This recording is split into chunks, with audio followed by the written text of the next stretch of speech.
একটা ছোট্ট গ্রামে থাকতো একজন জেলে, নাম তার মাছ। সে প্রতিদিন মাছ ধরে টাকা জমাত। একদিন মাছ তার কষ্টের টাকা রেখে একটু ঘুমাতে গেল।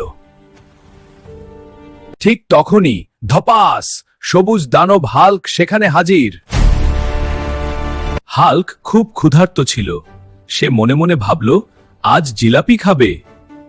হাল্ক সোজা চলে গেল বাজারে, মিষ্টির দোকানে। হাল্ক গর্জে বলল, সব জিলাপি দাও। হাল্ক জিলাপি খেতে লাগলো, চপ চপ চপ। হাল্ক খুব খুশি। এইদিকে মাছ ঘুম থেকে উঠে দেখে তার টাকা নেই।